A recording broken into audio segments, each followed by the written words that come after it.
Dr. John Lenters is an associate professor in the School of Natural Resources at the University of Nebraska-Lincoln, as well as an environmental consultant with Limnotech Incorporated in Ann Arbor, Michigan.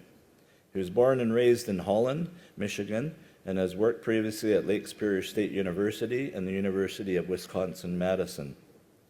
Dr. Lenters' research focuses on the effects of climate variability and change on the Great Lakes and other water resources such as rivers, soil moisture, groundwater, and snow cover.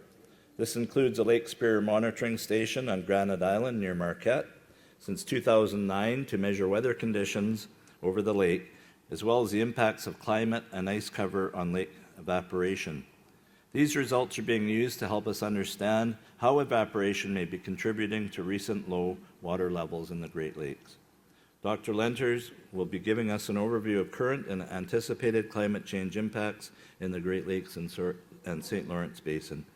Dr. Lenters.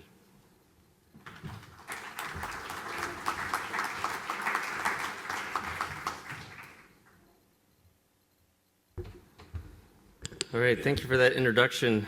I guess I should start off by saying it's appealing that apparently the meteorologists are no longer getting blamed for the weather. It's the mayors on up to the federal government. So don't kill the messenger here, I guess, is part of the story. What I'd like to do is give a relatively quick overview of background on climate science and what it means for the Great Lakes region. And I've got a lot of slides here. I'm going to go through them pretty quickly. It's not meant to be comprehensive in terms of all the impacts, but what I want to do is give you just sort of a flavor of some of the things that we're seeing and the things that we can anticipate with climate change. So just quickly, the outline for my presentation. I'll be going over some of the information sources, not only so you can see where I'm pulling the information, but where you can go yourself to get some of this information. And then talk about a little bit about the global climate science and the climate change issue, as well as regional local impacts. So there was a report that came out in 1997, Adapting to Climate Change and Variability in the Great Lakes St. Lawrence Basin. This was based on a workshop in Toronto. It is 1997. Some might claim that some of this information is out of date. On the other hand, a lot of it is not. And there's a comment in this report that I thought was very relevant. It says, the climate change issue is so multifaceted, so far-reaching and complex that no single discipline can answer all the questions and provide all the needed expertise. And that's, to me, that's not meant to be a depressing statement. It should be an inspiring statement where we recognize the fact that we need a lot of expertise, not only in the sciences, the physical sciences, social sciences, but also folks out in the community and the cities and the governments. So very complex issue. And of course, one of the information sources is provided by the Intergovernmental Panel on Climate Change. This is a group that doesn't actually do the basic research, but they do all the research on the research. So they dig through all the peer-reviewed literature and pull together all the information that they feel is most needed to assess the current climate and the current trajectory of climate change. There's been a series of reports. There will be a new report coming out in about a year, and you can go to the website to pull off a lot of this information. The U.S. has the Global Change Research Program. They have climate assessments that come out every once in a while. They have a new one that's now coming out. It's in draft form. I'll be showing some of the material from that. Canada has a similar report. The latest one that I was able to find was in 2007, and I'm sure they'll have more coming soon. There's something known as the Great Lakes Integrated Science and Assessment Center, a collaboration between Michigan State, University of Michigan, with funding from NOAA to look at specific impacts within the Great Lakes region. So global climate change, a quick overview. This is probably the best way to explain the difference between climate and weather, but climate is what you expect and weather is what you get. And this is just an example of, what an ore carrier might expect out in the Great Lakes at a given time of year and what they might actually run into. So there's a distinct difference between weather and climate. And so it's not really, you don't talk about weather change, you talk about climate change. And what we expect is what's changing. Well, of course, if what we expect is changing, that also changes the boundaries of what can physically happen, and that does change specific weather events. So in other words, in some ways, we have to expect the unexpected. Things are likely to be warmer, they're likely to be wetter in general, but we're also likely to get more extremes, more variability, and more drought. And that might seem counterintuitive, because as I just said, things are likely to be wetter, but you can have wetter and more drought at the same time. Expect the science to evolve and improve, and cities should plan for long-term change, adaptation, and mitigation. And the key there is long-term, not that we aren't going to experience extreme events that may occur in very short time periods that are related to climate change, but we need that long-term perspective. It's essential. And on the left, we just have, sort of a histogram that shows the variability in temperature that you might expect and the shift that you might get with climate change. Sometimes you just get a change in the mean, but sometimes you get a change in the spread, and so the extremes become more common. And this could be shown for temperature, precipitation, many different atmospheric variables. So what we expect is changing. You've probably all seen these kind of curves before. CO2 is going up, temperature is going up. The most rapid changes have been in the last 30 years or so. You've probably heard in the media that there's been kind of a leveling off lately. For the most extent, that's really not true. I mean, climate change is a long-term trend, and if you look at the short-term variability, you can fit 5-year curves within there that are going up and down and up and down and up and down. The latest leveling off is no more of a leveling off than we've seen in previous decades. So talk to me again in 30 years, and we'll see if that's a leveling off. Not only are the changes not uniform in time, they're not uniform in space. This shows the trends from 1900 to roughly the present, and you can see that the greatest warming has occurred in the northern high latitudes. This has been expected. It was predicted for quite a while, and it has to do with the reductions of snow cover, enhancing the warming effect. So what does this lead to? Well, it can lead to increased heat waves, and I pulled off some specific examples for the Midwest U.S. and around the Great Lakes region. Days above 95 degrees Fahrenheit will go up significantly. We have an example here of the 1995 heat wave in Chicago, which was quite devastating. And you can see the projected increases in heat-related deaths for 2 different climate scenarios actually match and exceed the 1995 event. So what that suggests is that 1995 will become the new normal in terms of heat waves. And unless we adapt to that and specifically mitigate the problems that may occur with that, we're going to have some serious problems on our hands. Longer growing season, so the frost-free season has been lengthening. It's predicted to continue to increase. This can be a good thing. It can also be a bad thing. And an example shown here is the actual change in the ragweed pollen season that has been lengthening through time by up to a month in some regions. Changes in energy use. So we get increased cooling degree days in the summertime. And this is an example for Ontario that shows the energy demand from current to 2080 with significantly more energy use during the summertime and reductions in the wintertime. So there's adjustments that will have to be made to be able to meet these seasonal shifts in the energy demand. There's warming of the world's lakes. I'm helping to lead a project where we're looking at some of the most rapidly warming lakes in the world. And this was a project done by some collaborators using satellite data to look at where the lakes are warming most rapidly. Turns out the Great Lakes are one of those regions. Also Northern Europe and the Southwest US. These blocks, the reds and the oranges and the yellows indicate warming lakes. There are a few that are cooling, not really in a significant way. But we're trying to look at this data more carefully to see what the mechanisms are. And this is an example for Lake Superior. It's one of the most rapidly warming lakes. It actually went through what you might call a step change in 1998 after a very warm 1997-98 El Nino winter, and has largely not recovered from that, jumped up by about 3 degrees Celsius. The ice cover on the Great Lakes has been declining. We all know this. Some examples are shown there for Lake Superior in the satellite imagery, and the decline is significant, from 30% average ice coverage down to about 10%. And this is not only true for the Great Lakes. This is ice cover data from Lake Mendota that goes back even further. This is in Madison, Wisconsin. And you can see that the lowest events are certainly more recent in time. So this is leading to lower Great Lakes water levels. And this is an example of Lake Michigan Huron reaching record lows this past winter. The blue line there is the actual water level. The green is the record monthly low. And we know that evaporation and higher water temperatures is contributing to this. How do we know this? Well, we actually have measurements now of evaporation just 20 kilometers due north of here. There's an island called Granite Island, and just north of that, there's a lighthouse called Standard Rock Lighthouse, where we have instrumentation that's actually measuring evaporation rates.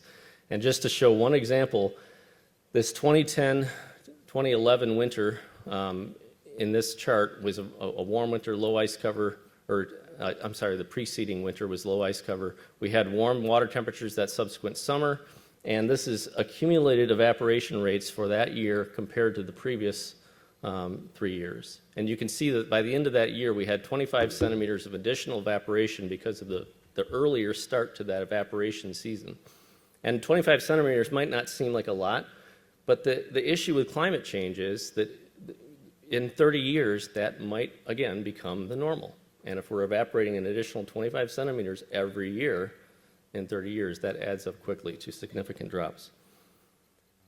These are the Lake Superior monitoring sites. Granite Island is a collaborative project with Northern Michigan University here in Marquette, and the project at Standard Rock is a collaborative project with Environment Canada and University of Colorado Boulder.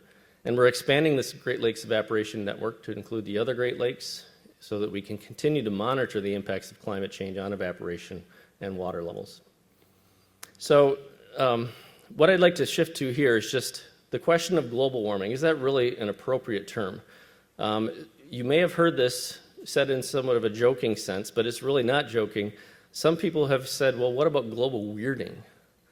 And they're totally serious about that. And I think that that is actually a better word because things are getting stranger.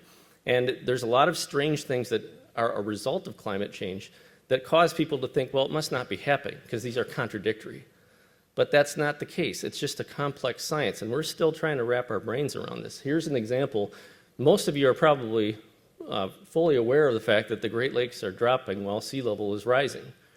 And you're probably aware of the reasons why that's very different. But a lot of people in the public don't understand that. Well, sea level is rising for a very different reason. The oceans are warming. Anything that warms generally expands. So the oceans are expanding. They're also getting more runoff from thawing glaciers. So sea levels are rising while the Great Lakes are falling because of different reasons. And so the projections are that sea level will continue to rise because we know it's related to changes in temperature. Snow cover in the northern hemisphere has been declining. You can see rises in sea level in other locations. This is near Prince Edward Island. And so this is observed. It's predicted to continue to occur. It's well understood because it's related to temperature changes. Now, of course, as sea level rises, that leads to other problems, particularly storm surge vulnerability. As the sea levels increase and you have storms come in, there's significantly more risk of erosion and storm surge. And the St. Lawrence is one of those regions where it's highlighted here as being significantly vulnerable to these 40-year return periods. Sea level rise is predicted to occur at about up to 1 to 4 feet by 2100. All right, so these projections are going to continue. And here's another global weirding example. A lot of times you'll hear people get confused when we say that, oh, there's more snow this year and it's related to global warming. Oftentimes you think of, more snow is contradictory to global warming. It is in fact not. As the climate warms, you get more moisture in the atmosphere. And we still get winter. So if it's 10 degrees below freezing or 20 degrees below freezing, it doesn't really matter. It's still below freezing, right? So if it's going to precipitate, it's still going to be snow. And so if there's more moisture in the air and it's below freezing, you actually get more snow. And this is occurring in some regions, particularly the Great Lakes. There's actually been a documented increase in lake effect snowfall, partly for the reason I already mentioned, and partly because we've got less lake ice, and so a longer ice-free season that leads to the lake effect snowfall. And this is a map showing regions to the north where we have had an increase over the last 20 years in snowfall. You look to the south, and it's actually been a decrease in snowfall. All right, so a bit of a conundrum. Another one I'll point out, the Arctic. Arctic sea ice is declining significantly, and people think of it, oh, it's just the Arctic, it's way off there. Unless you're really concerned about the polar bears or what's going on up there, maybe we shouldn't really care. We should. There's something known as the Arctic Oscillation or the North Atlantic Oscillation that impacts weather in the Great Lakes region. We actually had a fairly cold, snowy winter last year. Part of the reason for that is suspected to be because there was less sea ice in the Arctic. In fact, record low this past year.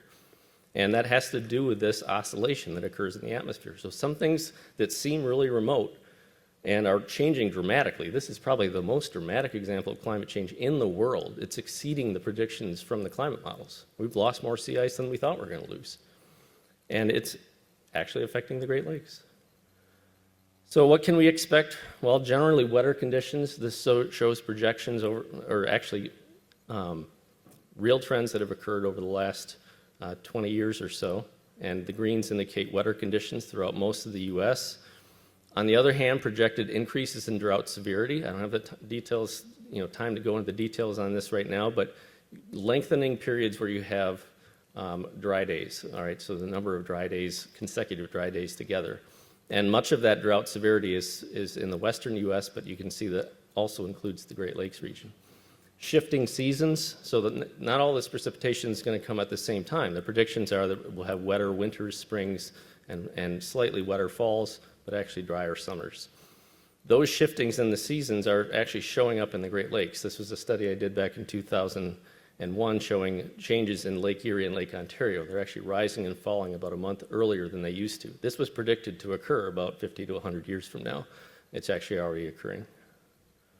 That increases in rainfall especially occurs in the very heavy precipitation events. This is the 1 percentile, the highest precipitation events. You can see 45% increases in the Midwest, 74% increases in the Northeast.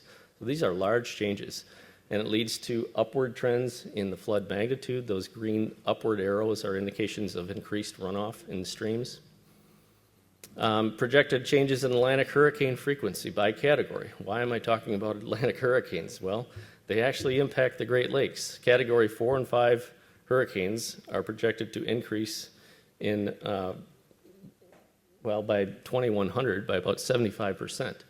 And you only need to look at last year to see that Sandy impacts the Great Lakes. We also know there was hurricanes that, for example, Hazel impacted Toronto in 1954 with significant flooding. There's numerous examples of these landfalling hurricanes that do make it into the Great Lakes and lead to flooding, and we should be concerned about the projected changes in intensity. So extreme rainfall, impacts on stormwater infrastructure. These are some examples from around different parts of Canada. You can see impacts of that extreme runoff on Lake Erie. This was a publication just this past spring that came out showing the record runoff in 2011 that led to algal blooms in Lake Erie, partly caused by agricultural trends, but also meteorological trends. And of course, land use plays into this as well. We have climate change going on, but we've also got changes in land use. This shows an example for the Don River watershed in Toronto, showing the percent impervious surfaces and that increase through time. Well, we have that on top of climate change, and you can get some significant runoff problems. The company I work with in Ann Arbor has been actually working to provide a river wetland restoration plan that tries to naturalize things better and includes some adaptation for things like low base flow and flashier hydrology. So final thought, this is a sign from a spot on Madeline Island in the Apostle Islands on Lake Superior. You're either part of the solution or you're part of the precipitate. So it's funny, I guess, to the chemists, to the meteorologists, and to anybody that lands on the island. That's one of the first things they see. But what we have here is the graph that shows the actual warming and the comparison with the climate models. And then on the bottom, what happens when you take anthropogenic forcings out of the climate models. And so that's where we could be right now if we hadn't been putting fossil fuels into the atmosphere. And people like to use this as playing the blame game. So humans are to blame. Well, we are the cause, but we can turn it around and look at it as a positive. If we can have that much of an impact on the Earth's climate unintentionally, think what we can do when we actually intentionally try to do something good. So my point is, we can be part of the solution, and let's help chart a new future for the Great Lakes. Thank you.